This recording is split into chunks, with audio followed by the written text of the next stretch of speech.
Hello, everyone, and welcome to another edition of the Edlow podcast. Subscribe, subscribe, subscribe. We're doing it. We're doing it. It is 11 o'clock at night, and I am podcasting. And so, as those of you who've been with me for all 200 plus episodes now of the Edlow podcast, you know that once a month, um, I take a break from interviewing people and I turn it inward and let people ask me questions, and I try to respond the best I can on the podcast. It has become a very fun feature. It's been one of my favorites, and so yeah, we're here. We're here. We're live, and making sure my audio is actually working. Okay, it is good. You can hear me. Excellent. So, how do you submit? You can submit questions on my various social media um, pages, I guess is what you call them. We have, the Edlow Podcast Facebook page, Edlow Podcast on Instagram, and then also Edlow Podcast on TikTok, or just J Edlow on TikTok. And what I do is I say, hey, we're going to do one of these. And so post in the comments, send me a DM. They post a link for anonymous questions if people are afraid to let me know who they are. Everything I post on here is anonymous anyway. So I don't, or I post, everything I answer on here is anonymous anyway. So, and yeah, it's interesting as this has gone on. This is the 27th Just Me podcast. I am getting more and more questions. I try to answer all of them, though it's getting to the point where I don't know if I can. Honestly, there's been so many.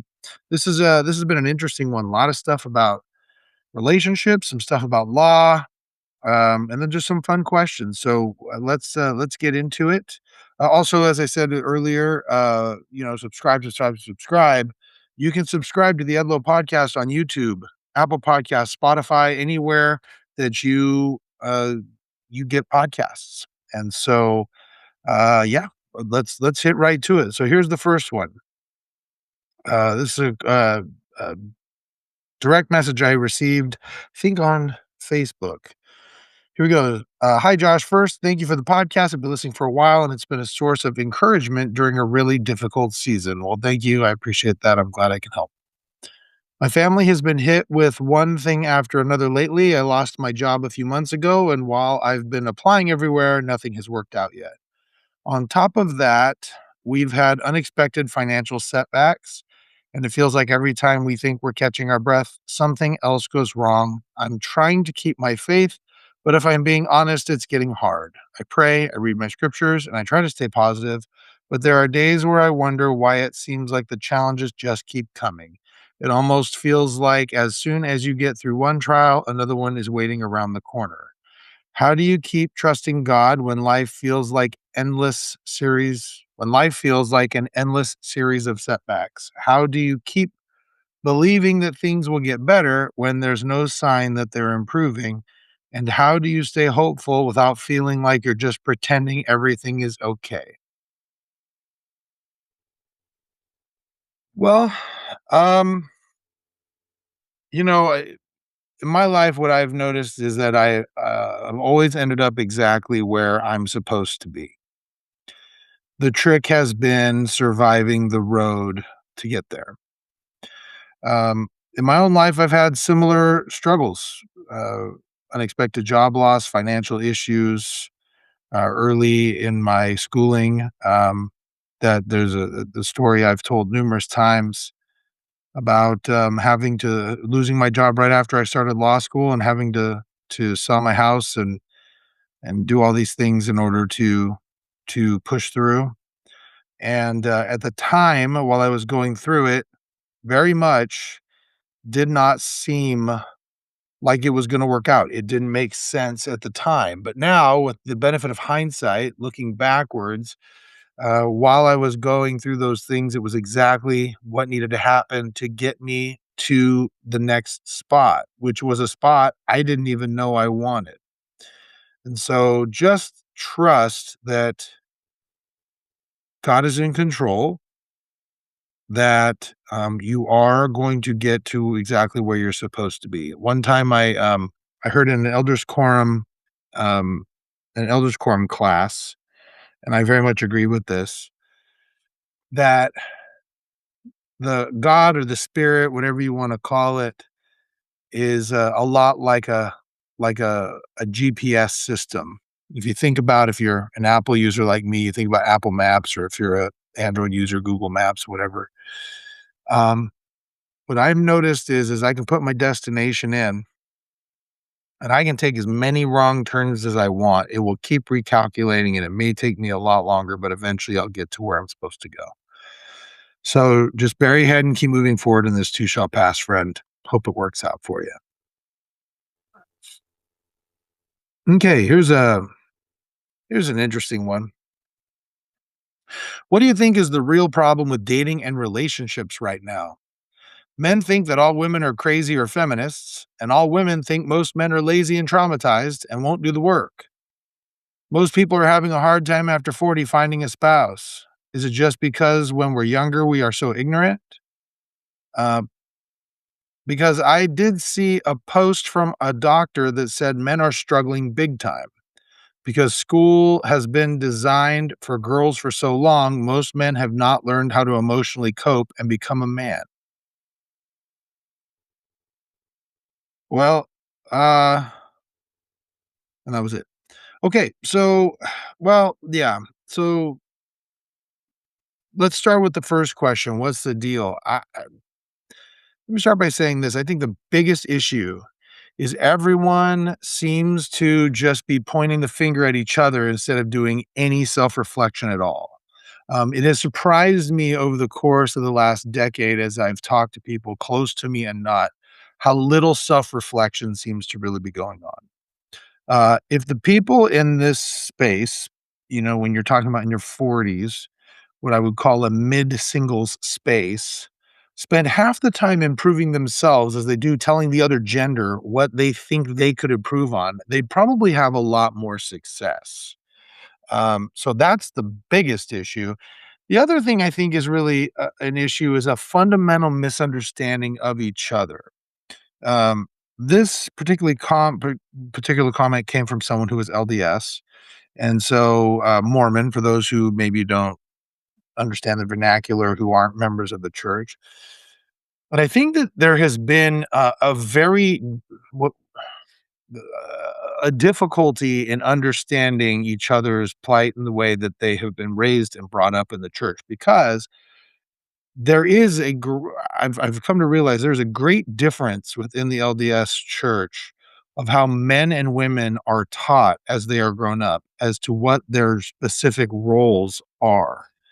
Um, and because of that, those roles manifest very differently. And it's become more modern, but certainly still, I would say the vast, vast, vast majority of men and women within the LDS church hope to have what I would call a traditional family experience, which means single income family, usually when the husband is out providing and the woman is staying home with the children.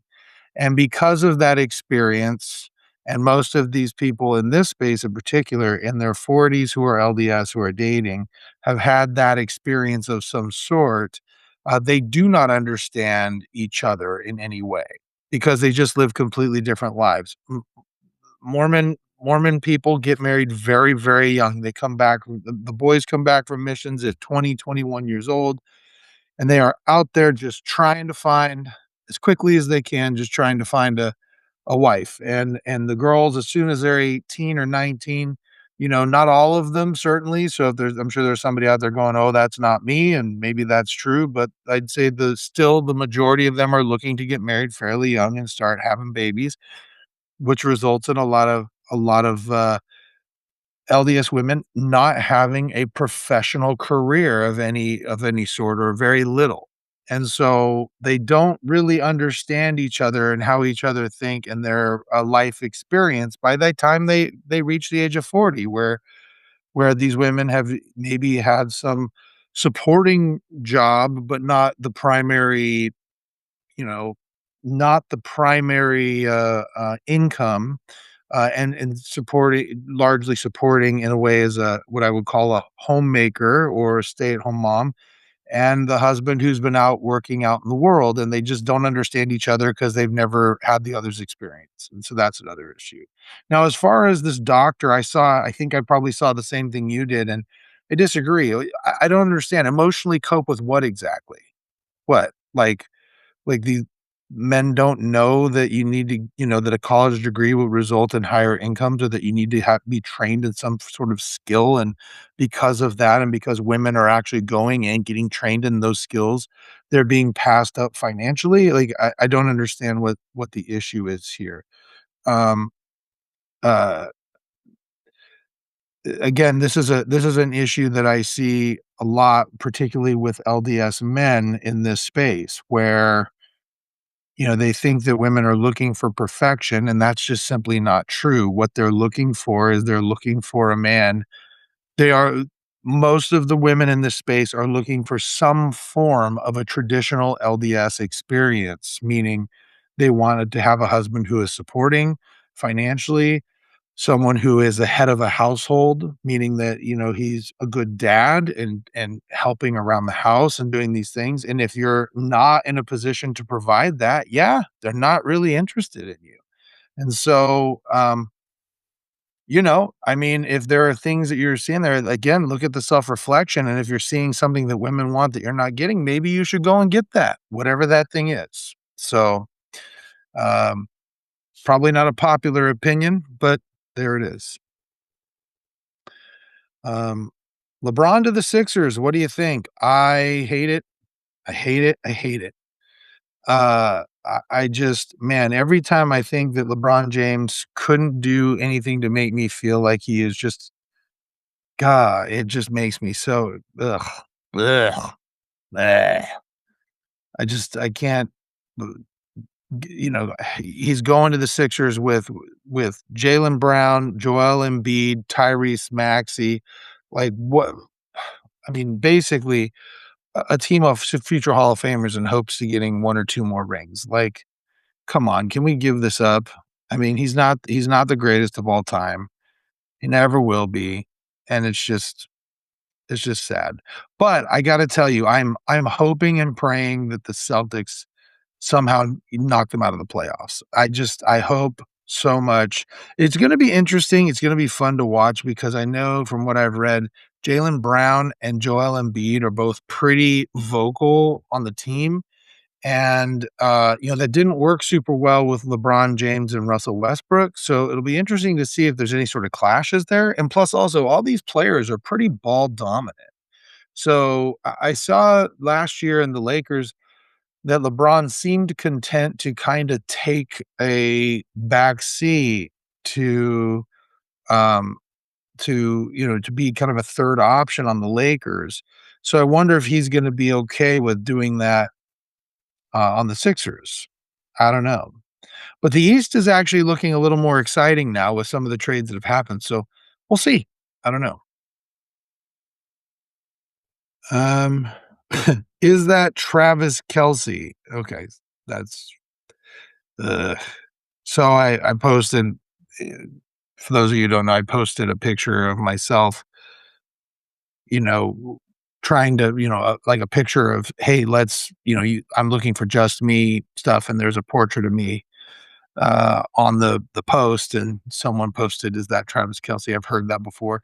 I think with the weight I've gained while bulking, I probably look more like Jason than Travis if I look at either of them at all. I don't see it, but regardless, thanks. I'm gonna take it as a compliment. I did not marry Taylor Swift, so um, so that's not me. Okay. Um, this is a loaded one. A lot of stuff here. Why do so many men hate that there are laws giving their ex 50/50 uh, in the assets? Does it mean they truly don't believe women provide equal value?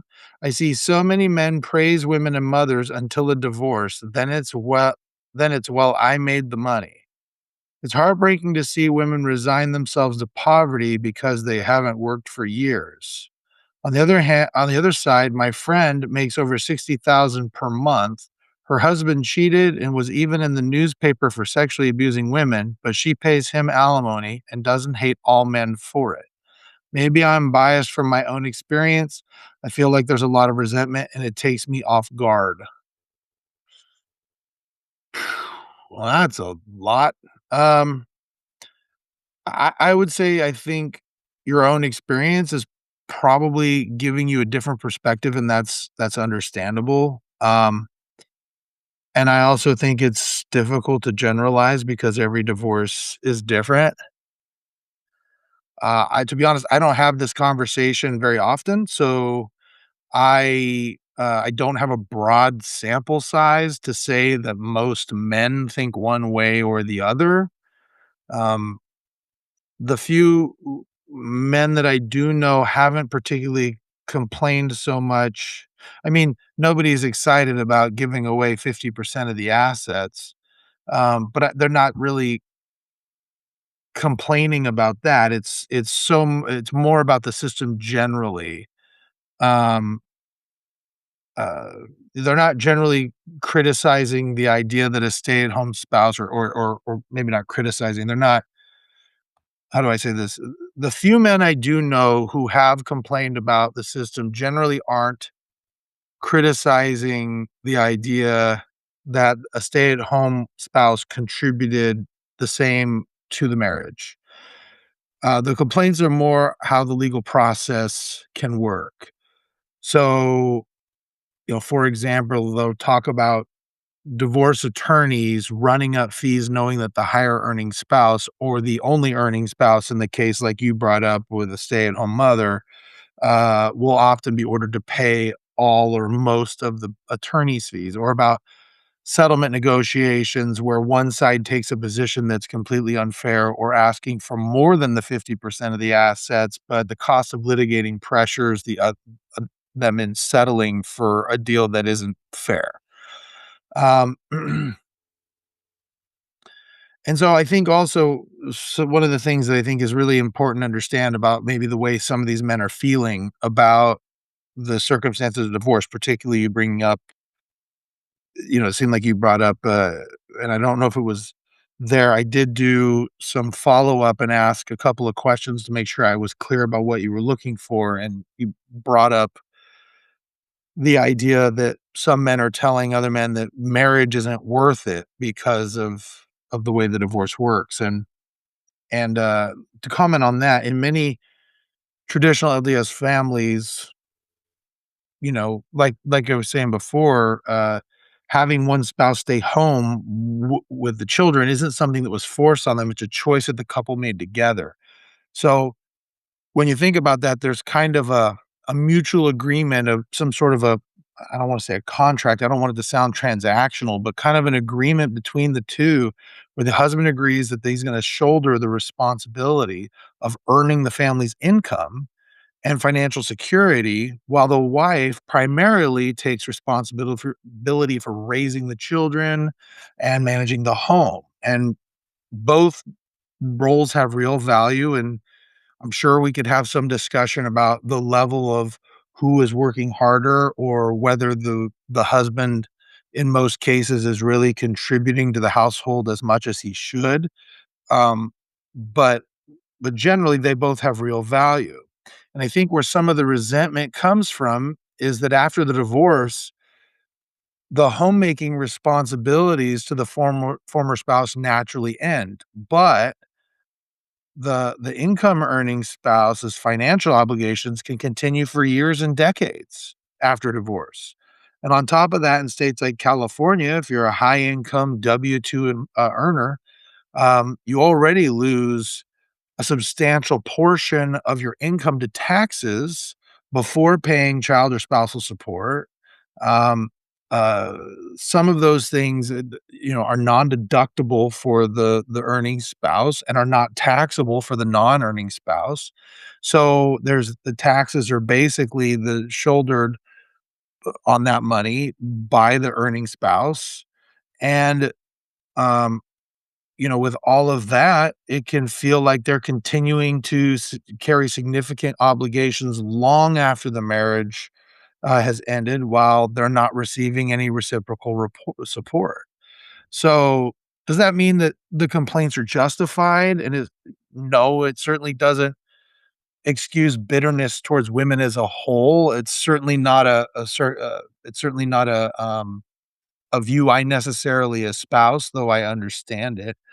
But I also know there are cases where women are the high earners and they're paying support, like the example you gave. In those situations, same fairness, right? Um, I think the best way to look at this is every case is unique. There are people who genuinely get treated fairly on both sides and unfairly on both sides. And there are people who use and manipulate the system on both sides. I don't think it's necessarily accurate to say that all men resent supporting former spouses and or to say that women are taking advantage of the system. And so I hope that answered your question. It was layered. That's the best I can do. Um, you seem so busy lawyering, wrestling, volunteering with your kids' school, church callings, the big breakfasts on Sunday. How do you do it all? I don't. I don't do it all.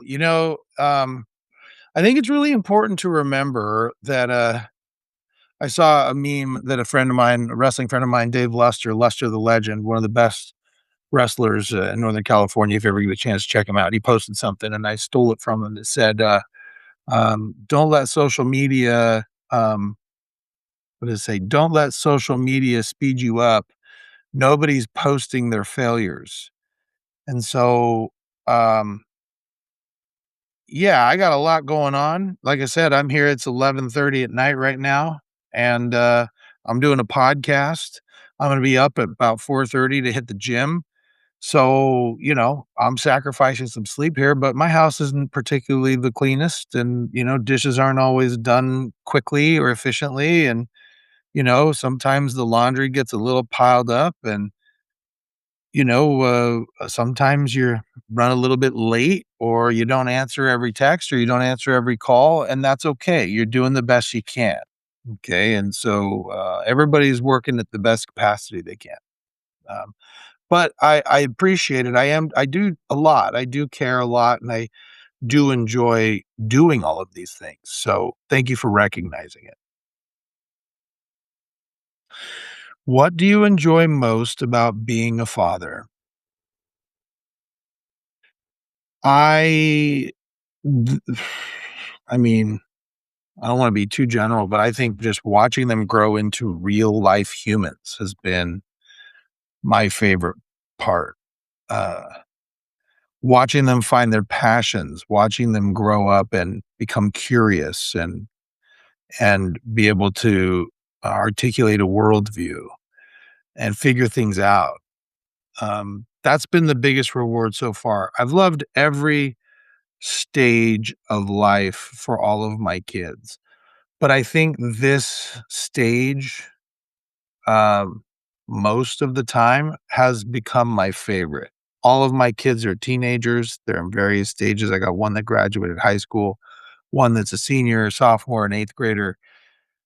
Watching them all just become different humans with different beliefs and things that are important, things that they value, and it has been so rewarding.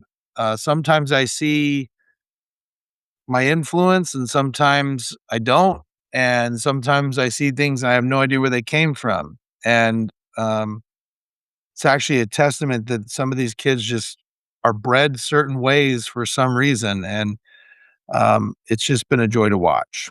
Uh, my daughter actually has been working at my office as a law clerk, and that's been just a joy. I wasn't sure how that was gonna go. My oldest did the same thing, and just watching them come and figure things out and be in a professional setting and watching the way that they handle things, it's been awesome.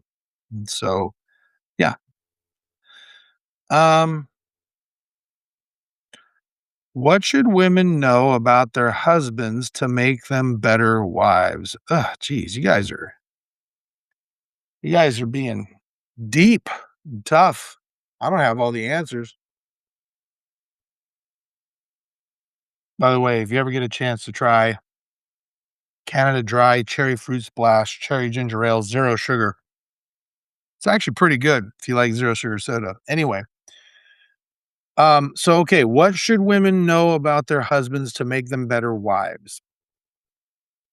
I have been fascinated how many men go up to the pulpit on Fast Sunday in the LDS church and talk about how grateful they are for their wives and how few women I hear get up there and share that same gratitude for their husbands. And maybe that is men's fault, right? I don't know. But I can tell you as a guy who has been in relationships, um, that particularly we've been talking a lot about this schism, particularly within the LDS faith. And it applies to anyone who has a single income dynamic where one spouse, particularly the wife, stays home with the kids. I know that the job that you do, because I'm doing it, right? I mean, not staying home, but I'm a one man show over here. Um, I know what you do is hard, but what I don't know that you understand is that what he is doing is incredibly hard too. Shouldering the financial burden, by yourself, understanding that if you get hit by a bus tomorrow, everybody you love is in dire straits, in most cases, almost immediately. Um, that is a level of pressure that I don't think you understand unless you have it. Also, the way men have to show up in the world, it's not like they're going out there and sitting at the water cooler and BSing all day. They're working hard. They're taking crap from everyone. They're going out there and they've got a boss that's riding them. They have coworkers that are gossiping about them, drama going on around them. They're trying to get their job done. Maybe if they're in manual labor, they're hurt, they're tired, their back is injured. They're doing all of those things. They feel like they're not getting paid enough, that they're not valued because the whole system is a system where the owners who own all the capital is trying to get the most out of people for the least amount of money. And so they're doing all that and they're being told how they're not measuring up and they're constantly being reviewed and they're constantly having to figure out how to make more money. In some cases, they're working 2 jobs. And they take crap from customers, and then they take crap from coworkers, and they take crap from bosses. And then they come home, and then they're expected to shoulder their whole family's burden too. And that's a lot. Now, that's the thing though, if you're being a provider and if you're being a protector, you've accepted that rule for sure. But what he's probably not saying to you is that he's tired, he's worried, he's scared, and he doesn't wanna show it. And rather than and listen, I've been in this spot where I have been in a bad mood, and I've had a hard day, and I've taken it out on the people closest to me. That's happened, right? Everybody does that. But I think wives would, uh, do a great service to the man that they love if every once in a while they genuinely told them how grateful they are for them and a thank you for the things that they do rather than focusing on the things where they maybe aren't measuring up. Um, and understand that is not to discount that maybe he isn't measuring up in certain ways, but you love him for a reason. You care about him for a reason. There's certainly something he's providing you that makes you want to be with him. So maybe every once in a while, focus on those things and let him know that. And so, hopefully that's helpful. I don't know. Okay. What do you think about the Vince McMahon case getting dismissed in federal court? He got off easy. No, not necessarily. Okay, this is something I've heard a lot, and um, it's kind of frustrating. Let me explain what really happened. Okay, so yes, Janelle Grant filed a federal lawsuit against. Excuse me. Janelle Grant filed a federal lawsuit against Vince McMahon for a host of things, including human trafficking. And in connection with a previous, and this was a civil suit, in connection with a previous settlement agreement that they made, um, uh, because of a sexual relationship they had. And he hired her and worked with her and apparently did a bunch of really horrible and grotesque things while at the office with her. Um, they reached a settlement agreement, and as part of that settlement agreement, it said that anything that arose from that, any further litigation that arose from that settlement agreement would be done in private arbitration. Instead of going through that arbitration clause, what Janelle Grant and her lawyers did was filed a federal suit. Not exactly sure why that was. You can venture opinions that maybe they wanted to make this incredibly public and hurt his public image.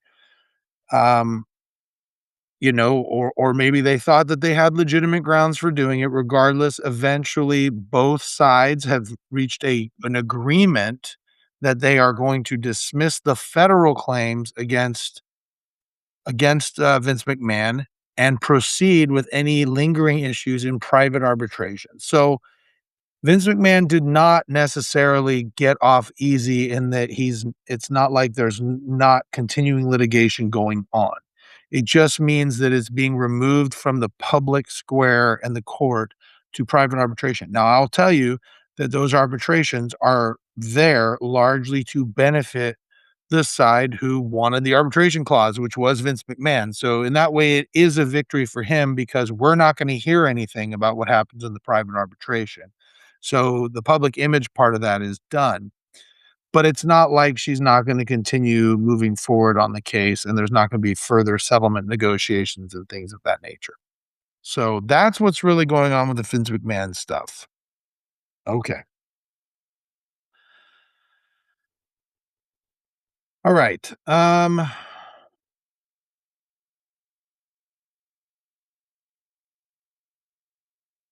Okay. What would be, sorry, let me back up. Dear Josh, I'll make this short. I have someone close to me who listens to your podcast who is going through a hard time and might be at the end of their rope. What would be your message to someone who is reaching the breaking point? I don't know what you mean. I am going to assume the absolute worst and just simply say this to your friend, whoever they are. Uh, don't give up. No matter what you think, you do matter, and the world would lose something of significant value if you weren't here. I hope I hope you heal. Um, what did you think of He-Man? Okay, fun topic, right? All you guys with all your emotions. Okay, what did I think of He-Man? I thought it was a mixed bag. I'm a big He-Man fan, favorite show when I was like 4 or 5 years old. Uh, Total bummer that it bombed in the theaters, but I thought it was a fun story. Wish I didn't have all the silly HR stuff that kind of emasculated He-Man, but in talking with Lincoln about it, I told him, I go, "I just didn't like all that. I wish it would have been kind of more of a traditional He-Man story." And he goes, "Yeah, but dad, we're watching him grow into He-Man." And in that way, okay, that's cool. I thought all this Eternia stuff was really cool. I thought Skeletor looked great. All the different characters were there. I'm really looking forward to a sequel. I hope they do a sequel in Eternia and kind of like move forward with it because it's a cool story. And then spoiler alert, the secret scene had She-Ra in it, and She-Ra was a big famous property that they just rebooted and did very well on Netflix. I'm really hoping it keeps going. So, um, yeah, you know, uh, I thought it was an enjoyable movie. It's streaming right now, so I recommend everybody go and check it out. Okay. Hi, Josh. I'd love to hear your thoughts on this. How do you keep your faith strong when life feels uncertain and you don't see God moving? I'm asking because I host a faith podcast called Faith in Your Car. Cheap plug on my podcast. And I know this is something many people wrestle with. Uh, yeah, I mean, the number one thing is just to keep praying and keep moving forward. You know, uh, I try to keep everything into an eternal perspective. Um, and as I said, I draw on previous experience, which has been that every trial I've ever gone through in my life, when I came out of it, even if it took a decade or 2, eventually I came out better because of the trial. So I think that that's, where I'm at now, and I'm you know, looking forward to the future, um, with faith. And so hopefully that's helpful. Here's a fun law one. I have a case in the admin law department of the Labor Commission against the Tax Commission and ADA discrimination that is 90 days old. Have had 2 scheduling orders issued. The respondent has followed the dates completely. The f- Has well, the respondent has followed the dates completely.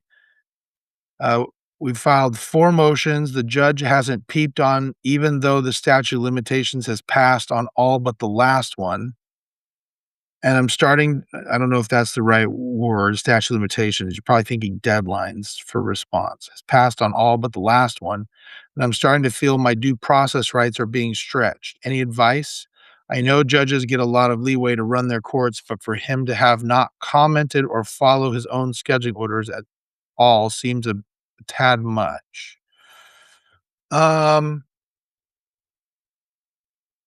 Okay, so this is out a little outside my wheelhouse, and also this came from somebody who I believe is in Utah. I did a little bit of research, like looked the person up, and I think they're in Utah. So I'll just say I don't know anything about Utah law. My bar is in California, but I would say that generally, if a party is ignoring scheduling orders, the administrative law judge has an authority to enforce the orders through sanctions or other appropriate remedies, but whether the judge does so is often discretionary. Um, Now, if your motions have been pending for uh, an extended period past the deadline without a ruling, there's some options I know that you can use in California, and I assume there are similar ones in Utah where you can file a request for a status conference, or request a ruling on pending motions. Um, you can file another motion to enforce the scheduling order, and seek sanctions, if the respondent has failed to comply. I don't know if that reading your message, I wasn't sure if that had happened or not. Um, you can look at the Utah Labor Commission's procedural rules, determine if there's like some sort of a mechanism for doing that. And You could also, I mean, if it becomes really out of pocket, you can consult an attorney about whether you can do an extraordinary writ, or other appellate remedy that may be available, but that those are pretty extenuating circumstances, and are not generally granted just because the case isn't moving fast enough.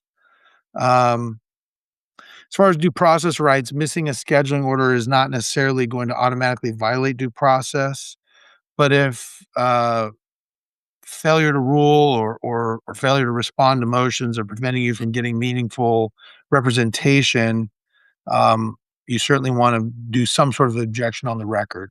So always consult an attorney in your area on these issues. I hope you do a good, hope it works out for you. Here's a wrestling one. What do you think of the new regime of today's wrestlers? Example AEW. These wrestlers are awesome, new moves, new rivals, etc. But in my opinion, too much bloodletting. Darby Allin, how is he still able to walk, let alone perform day in and day out? It's a testament to physical and mental preparedness of these wrestlers' performers. For me, the matches leading up to a main event are as aggressive as the big events. For me, the main events have no element of surprise anymore. Yeah, you hit it on the head. So let me start by saying that wrestlers today, in my view, are the most athletic they've ever been.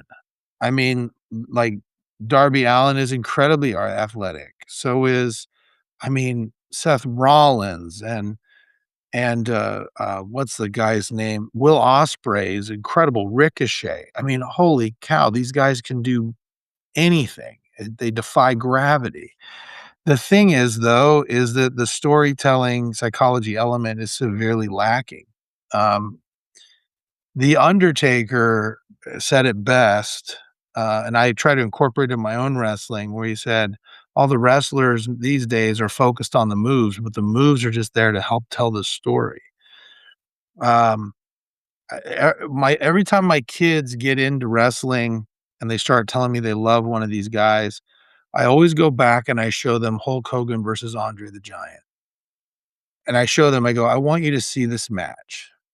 So because if you watch this match, you'll see how Hulk Hogan is able to get just as big a reaction, if not a bigger reaction from that crowd by just working a body slam all match as these other guys who are doing 3 flips through a flaming table. And you're right. If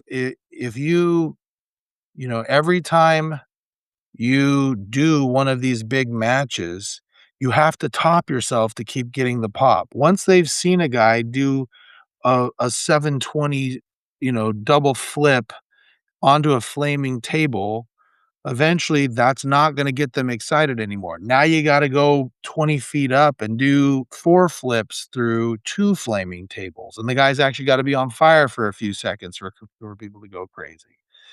And the other thing is I think the stories, particularly in AEW, tend to be really lacking any sort of logic, and it doesn't create any excitement. Um, Even though we're not talking about we won't talk about the final match, but I remember back in 1996, 1997, they did a 16-month long storyline with the NWO and Sting. And Sting didn't have a match for 16 months and didn't say a word for almost all of those 16 months, and finally got a match with Hulk Hogan, and it was one of the biggest matches of my lifetime, right? Um, that kind of storytelling element is gone, and I think a lot of it has to do with there's so much content out there, and they gotta fill so many hours of TV. It's almost impossible to fill all of that, and so, um, uh, but, I love the wrestlers. I love how they're coming up, and I love that guys like Shawn Michaels and Triple H, at least in the WWE, are bringing these guys up. The other thing that I think is also kind of, uh, not as good is that there's not as many opportunities to work. Like, when I was younger and I was doing, like my first year of wrestling or whatever, it was like trying to you could get 3 or 4 matches a week. You probably still can here in Northern California. If you really push hard, you could probably get, 2 or 3 matches every single weekend if you really wanted to.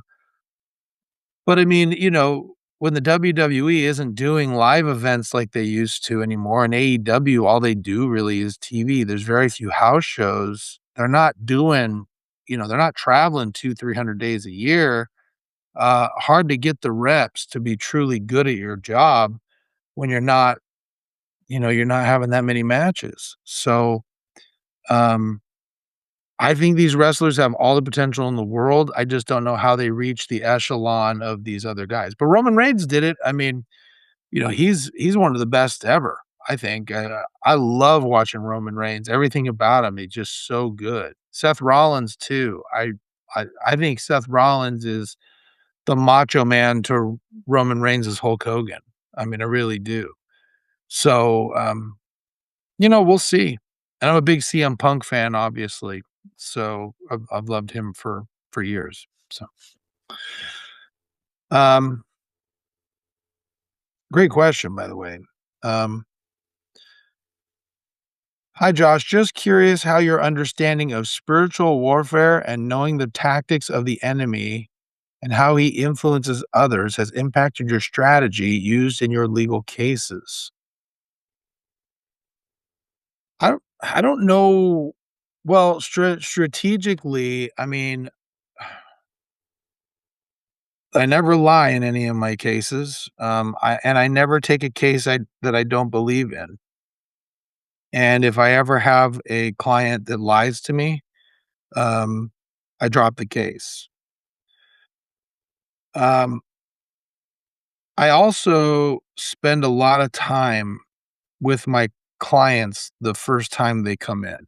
I spend a lot of time in the initial sign up getting to know them.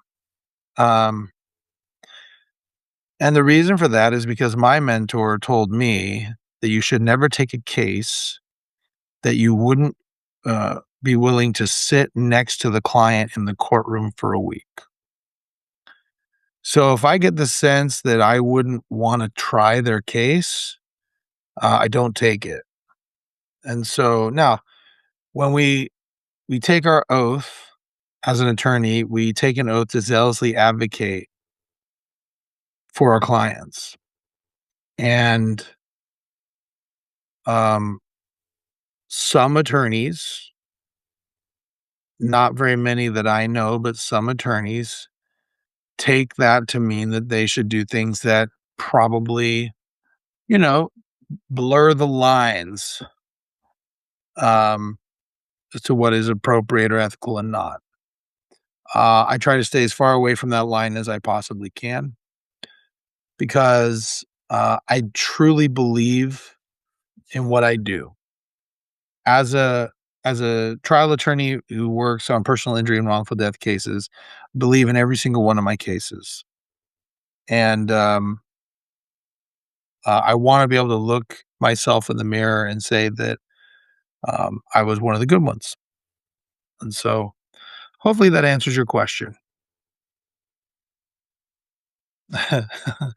What are your thoughts on anti-gravity propulsion, private entities like Skunk Works keeping all the tech secrets from the public, and how LBN will infiltrate and, and confiscate an anti-gravity vehicle for purposes of taking this hero ninja-ish intergalactic, planetary, and interdimensional? Hex to G, yeah. Well, I think the LBN marches right down the middle, exposes said tech, and drops Skunk Works like it did Tolga at the Great Spaghetti Dinner Incident of 1997. If you know, you know, for life. Anyway, little insider humor there. Got to do that every once in a while. All right, so back to the drama stuff. If someone has cheated in a past relationship but has done and is still doing a lot of work and therapy to find the root problem, correct problematic thinking patterns and past trauma, and has made a commitment to themselves to never be that person again, can they be trusted? Uh, yes, they can be trusted. Change behavior over time builds trust back. Might be a long time. You might need to set certain boundaries for a time, parameters, or you might need to verify. But yes, yes, I do believe that anybody is capable of change. However, only so many chances, right? There does come a point where, you know, chances run out, and it doesn't matter if you change or not, you know, um, there's no going back. So if you're somebody trying to change, commend to you, like, helpful, but do it for yourself. So, okay. I have a question for you. After interviewing so many fascinating people, what's one piece of advice that's actually changed how you live your own life? I don't know if there's like, I could point to one piece of advice that has changed my life, but I can tell you that generally what I have found so fascinating. I have interviewed people from all walks of life, all different professions, religions, orientations, genders, gender identities. And what I have found so fascinating is that every conversation I have, at some point, people start talking about, as long as you have enough time, people start talking about what they really want to talk about, if you give them the space. And I've been fascinated how overwhelmingly two threads that tend to transcend all of these differences are faith and family. Whether that faith is rooted in God or something else, a specific type of religion, Christianity, Islam, Judaism, whatever. Those are two threads that people want to talk about and are interested in. And it really goes to show that really all of these differences that we talk about, we're all really worried about the same things, taking care of ourselves and the people we love. Um, as far as advice goes that I've gotten, I mean, I think that talking to the many, like, life coaches and mental health therapists, and even a lot of the religious people I've spoken to, I've feel like the podcast has really helped me kinda develop a radical acceptance of ig of, um of not worrying about things I cannot control and trusting God a little bit more. When I keep hearing stories of people who have trusted God and have been successful in that and have found meaning in life, it has helped me find meaning as well. And that's why I'm grateful for this podcast. The whole reason I started it was because I have so many friends of so many backgrounds that are so compartmentalized that they never really spoke to each other. And my hope was that people who are following along might learn a little bit of something from it. I'll tell you a story that came from the beginning of the Edlow podcast, and you can go back and listen to these podcasts. I have a friend. We will call her Polyamorous Ruth. She came on anonymously. She is the only person who I've ever allowed to come on here anonymously. She came on because she is a former member of the LDS faith. I've known her for a really long time. And she and her, husband had elected to leave the church, and then at some point after they left during their faith journey, they decided that they were gonna become a polyamorous couple, and she came on the podcast, and she let me interview her for about 3 hours in 2 podcasts about her decision with regard to leaving the church and her decision to become polyamorous, and it was a great discussion, we had a great time, but I get a message after I posted the podcasts from a person who claimed to be her sister. And she said, I know that was my sister." And I go, "Well, I can't really disclose who they were. I told them I wouldn't. Um, so I can't tell you if it is or it isn't. But if you believe it is your sister, maybe you should listen to what she has to say with an open heart. Maybe you'll understand her a little bit more." And a few weeks later, I got a message from that sister telling me that she was grateful that I had handled her sister with such kindness and that she had reached out to her sister and that they had been estranged for a while, that she'd reached out and that they were going to reconnect and she was going to have a conversation with her. Now, I don't know if that conversation happened or it didn't, but if it did happen, I remember thinking to myself, if nothing else ever comes from this podcast, that alone made it a success. And so, um, thanks for the question. Um, Out of all of your many accomplishments that take you in different directions, which is the one you enjoy doing the most? And if you had to pick only one to do the rest of your life, what would it be? All right. Well, this probably isn't what you were looking for, but I would say being a dad. Easily without question, the most enjoyable thing I've ever done. The best decision. And I'll tell you, so when I was 18, uh, we'll go back and tell a story about this. I mean, my whole life, up until 18, what I wanted to do is be a pro wrestler. I'm 6'7". We won't say what my weight is now, but at the time when I was 18, I was about 275 and, broke onto the scene, trained for a little while, didn't fully get trained, but regardless, just because of my size, I was getting bookings and it was getting rather popular in the area. And I had a real shot to make a living in pro wrestling. I'd been speaking with wrestling trainer back east who was a feeder for the WWE. I was going to go out there, train for 6 months, and then try to get a look.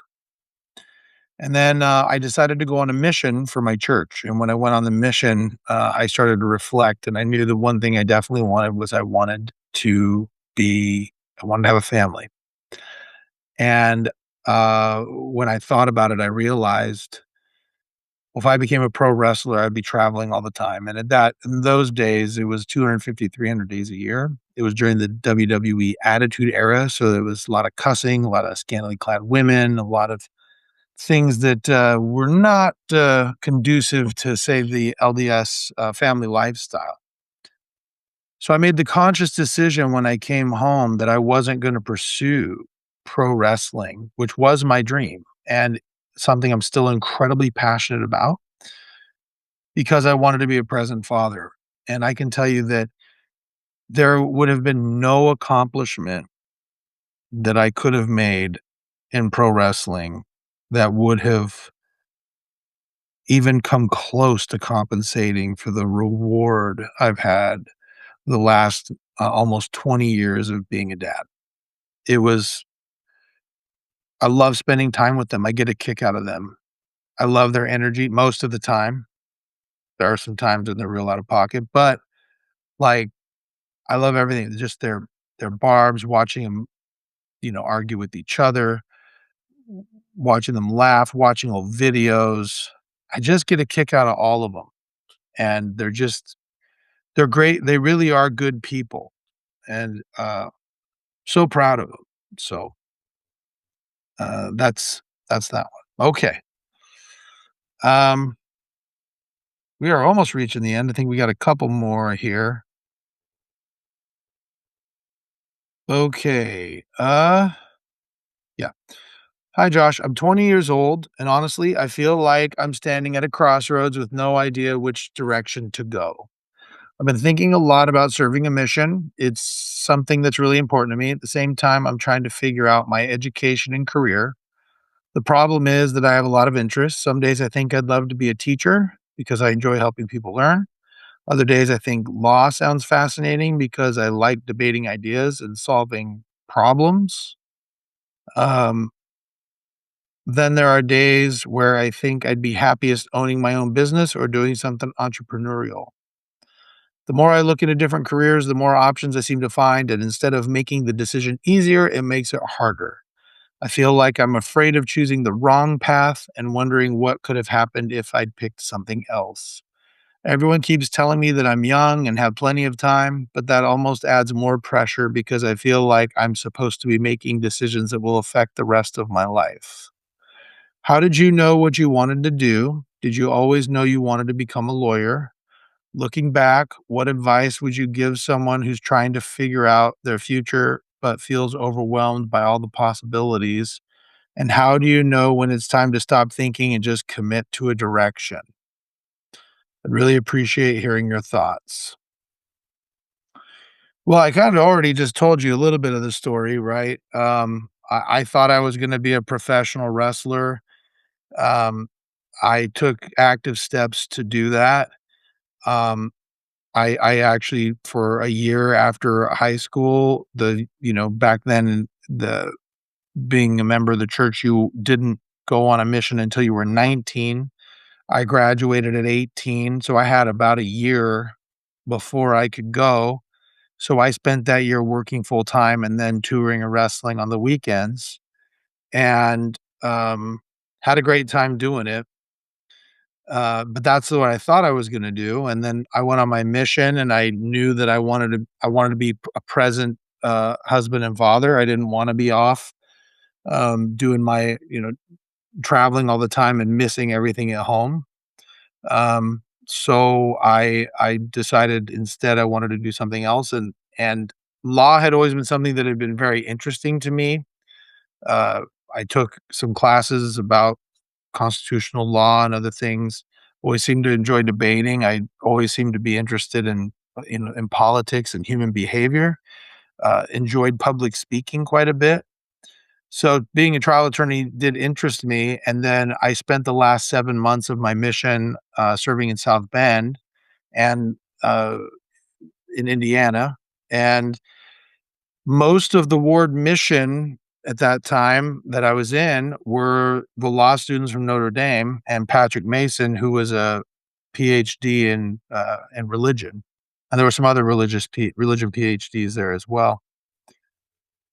So, I enjoyed talking to them. I liked the way that the lawyers thought. I liked the way that they carried themselves, and, what they were telling me about the professions that they were going into were very interesting to me, so that's what I decided to do, and then when I came home, that was my commitment, and I never deviated from that. That was what I wanted to do. There were a couple of opportunities to go elsewhere, but I pretty much stayed the course. Um, so, um So that's how I, decided to become a lawyer. As far as advice about becoming a lawyer, I would tell you that if you're just looking for something to make money, don't do law. That's not a good idea. Um, uh, law, you can make just as much money starting your own business. You can make just as much money with an MBA. If you have a passion for helping people and a passion for the law, then you definitely should do it. Um, but as far as, like, life advice looking back, the first thing I would tell you is if you don't know where you wanna go, it doesn't really matter what path you take. Um, I'm gonna say what you get annoyed and stresses you out. I'm gonna say the same thing, which is you are young and you've got plenty of time to figure it out. So, as far as what I would tell you, advice, it is stop thinking and just start doing. Go to school, see what classes interest you, and if you see that the spiritual momentum is pushing you in one way, go that way until it's no longer there or it doesn't interest you. Um, that is how I've tended to carry my life, if you understand, if you're gonna serve a mission, first of all, you should serve a mission, that's the number one thing. If you ever wanna have some time to really reflect on what you want and understand what your core values is, going on a mission is the number one way to do that. You'll have 2 years to really do a lot of self-reflection and focus on your spirituality, which is the number one thing. But once you do that, I don't think you need to commit to a direction until you have found what it is, and once you commit to it, don't deviate unless you have a very significant spiritual experience that tells you you should. Hopefully that's helpful, um, and, yeah, you're always happy to hear more about what's going on. Okay, um, so I got a couple of different emails that I'm gonna kind of as I wrap this up, that I'm gonna kind of paraphrase. So I got a couple of emails that actually coincide quite well with um, a lesson we had today in our elders quorum with regard to being Christ-like. But essentially, the two emails I got had to do with